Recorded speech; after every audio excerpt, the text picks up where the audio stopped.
자, 아마도 올해 많은 분들이 가장 기대하는 뉴스가 있다면 아마도 일론 머스크의 스페이스X의 상장일 겁니다. 저 근데 최근에 스페이스X가 올해 중순쯤에 상장을 하겠다라고 발표를 했고 역사상 최고의 가치로 상장하는 기업이 될 겁니다. 자, 그래서 여기 보시듯이 최근에 스페이스X와 xAI가 합병을 하기 전에 스페이스X의 가치가 1.25 트릴리언이었는데 이 인수 이후에 스페이스X의 가치가 1.75로 올라갔습니다. 자, 그런데 블룸버그에서 최근에 스페이스X가 욕심을 내고 밸류에이션을 2 트릴리언 이상으로 상장을 하려고 한다라는 뉴스가 나왔는데 이 뉴스가 나오자마자 일론 머스크가 지금 블룸버그에서 발표한 내용은 헛소리다라고 반박을 바로 했죠. 그래서 지금 스페이스X 같은 경우에 정확한 날짜는 모르겠지만 올해 1.75 트릴리언에서 2 트릴리언이라는 밸류에이션으로 상장할 가능성이 높아지고 있고 이 중에 약 4.3%의 지분을 주식으로 발행을 하면서 총 75 빌리언을 얻게 될 겁니다. 자, 그렇다면 스페이스X가 도대체 어떤 회사길래 이렇게 이슈가 많은지 한번 간단히 살펴보도록 하겠는데요. 여기 보시면 스페이스X가 크게 4가지 비즈니스로 나뉩니다. 자, 그래서 첫 번째가 여기 보시는 스타링크입니다. 아마도 스타링크라는 단어를 많이 들어보셨을 텐데요. 스타링크 같은 경우에는 인터넷을 이 케이블이 아니라 인공위성 네트워크에서 지구로 바로 인터넷을 제공하는 그런 서비스라고 생각하시면 됩니다. 자, 이렇게 지구 밖에서 인터넷을 제공하기 때문에 뭐 도시나 이렇게 건물이 많은 혹은 장애물이 많은 지역에서도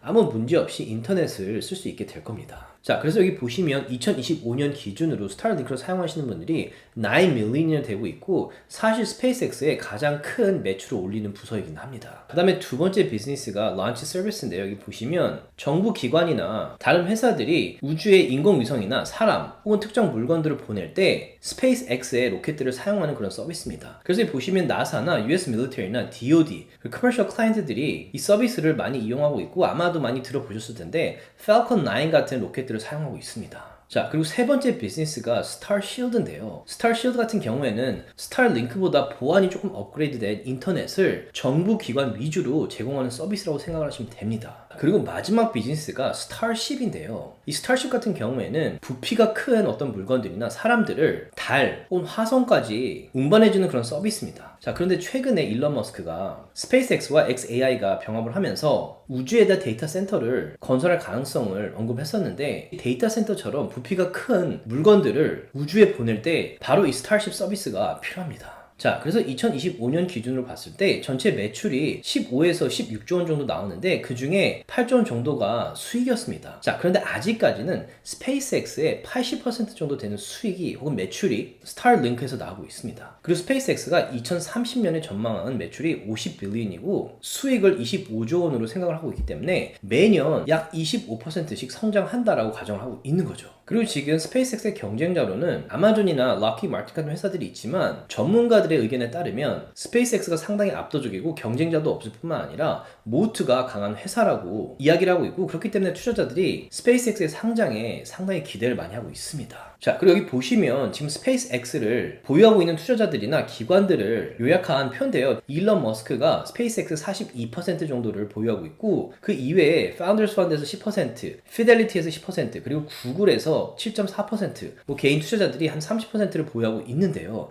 여기 보시면 구글이 스페이스X에 7.4%나 지금 보유를 하고 있습니다. 자, 그래서 제가 최근에 구글이 스페이스X에 초기에 투자를 했던 회사이기 때문에 스페이스X가 상장하기 전에 간접적으로 스페이스X에 투자할 수 있는 방법으로 구글을 언급했었는데요. 이 내용에 대한 디테일을 조금 아시면 구글 투자자들이나 구글에 투자하고 싶으신 분들께 도움이 될 거라는 생각이 들기 때문에 이 위에 링크를 클릭하셔서 10분 정도만 시간 내셔서 한번 보시기 바라겠습니다. 자, 그런데 지금 많은 분들이 스페이스X가 상장을 하고 나서 주식을 바로 사도 되는지 아니면 너무 고평가된 건 아닌지 언제 주식을 사야 될지 몰라서 고민하는 분들이 많으신데요. 지금까지 기대를 많이 받았던 회사가 상장했을 때 어떤 패턴을 보였고 어느 지점에 투자를 했을 때 큰 수익이 날 가능성이 높았는지도 한번 나누도록 하겠습니다. 자, 지금부터 나누는 내용은 제 개인적인 생각이 많이 반영되어 있기 때문에 참고만 하시기 바라겠고요. 과거에 큰 관심을 받던 회사가 상장했을 때 많이 나타났던 패턴입니다. 자, 보통 관심을 많이 받고 하이프가 많은 회사가 상장을 했을 때 그 회사 입장에서는 가능한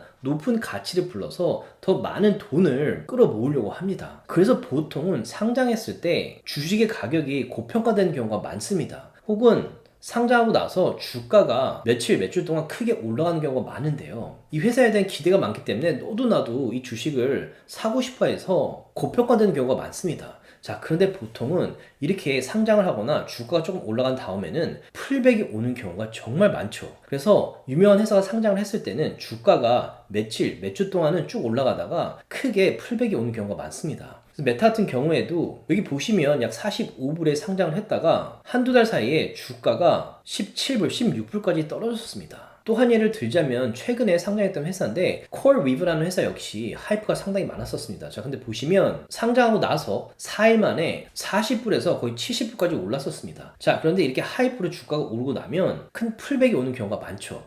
그래서 70불 정도에서 며칠 사이에 주가가 반 이상 떨어졌었습니다. 그래서 만약에 이 회사에 대한 확신이 있다면 이 주가가 어느 정도 떨어지길 기다리면서 보통은 데일리나 위클리를 봤을 때 RSI가 30 밑으로 떨어졌을 때 그때부터 분할 매수를 해서 모아가는 분들도 많고, 안정적으로 투자를 하시는 분들은 이 하향세가 어디까지 내려갈지 모르기 때문에 주가가 오르기를 기다렸다가 어디까지 기다리냐면 상장을 했거나 상장하고 나서 큰 피크를 쳤던 그 주가까지 주식이 올라오는 시기를 기다립니다. 자, 그런데 이 지점을 찍었다고 해서 바로 매수하는 것이 아니라 중요한 게 이 지점 위로 여기 보시듯이 데일리 차트로 이 주가가 이 지점 위에서 마감을 해야 됩니다. 다시 말해서 이 지점 위에서 이 사각형 캔들이 떠 있어야 된다는 얘기죠. 이 선상에 걸쳐져 있으면 안 되고 이 위에서 마감을 해야 됩니다. 자, 보통은 이 지점 위에서 마감을 하게 되면 이 주가가 본격적으로 상승세로 접어드는 경우가 많죠. 그래서 안정적으로 투자하시는 분들은 상장을 한 회사가 풀백이 오길 기다렸다가 상장을 했거나 상장하고 나서 피크했던 그 지점을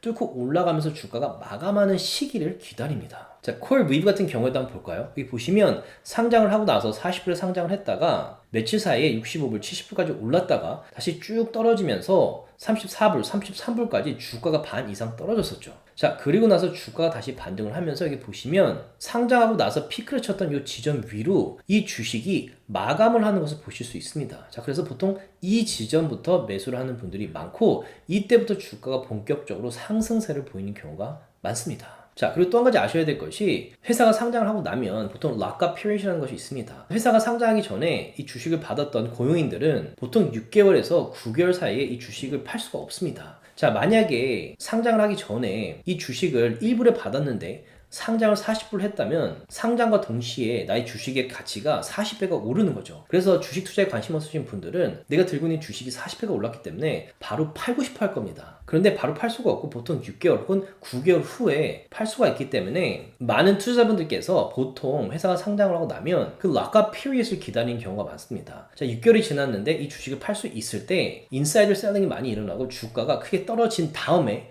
그 다음에 투자자들이 들어와서 주가가 본격적으로 오르는 경우가 많죠. 그래서 메타 같은 경우에도 보시면 2012년 5월에 상장을 했는데 6개월 후가 2012년 11월이죠. 그래서 보시면 이 기간인데요. 이 기간에 주가가 크게 떨어지고 나서 본격적으로 투자자들이 매수를 하기 시작하면서 주가의 트렌드가 하향세에서 상승세로 바뀐 것을 볼 수 있습니다. 자, 그래서 이게 보통의 경우 이렇다는 거지 스페이스X도 이럴 거라는 보장은 없지만 스페이스X처럼 하이프가 많은 회사인 경우 지금 제 주위에 대부분의 사람들이 스페이스X 주식을 사야 되지 않냐, 너무 좋다는 얘기 들었는데 상장하자마자 사고 싶다, 혹은 상장하자마자 그날 아침에 바로 살 거야 라고 하는 분들이 정말 많습니다. 자, 그래서 상장하자마자 주가가 단기적으로 크게 오를 수는 있습니다. 그런데 보통 이런 경우에는 주가가 어느 정도 올랐다가 풀백이 오는 경우가 정말 많기 때문에 저 같은 경우에는 바로 사기보다는 상장하고 나서 주가가 많이 오를 경우 이 회사의 밸류에이션도 보고 이 차트의 중요한 지표들을 보면서 지나치게 올랐다라고 판단이 되면 주가가 크게 떨어지면서 지나친 매도가 일어나는 시기를 기다릴 생각이고요. 저 역시 락업 피리엇을 기다리면서 주가가 어느 정도 팔리고 나서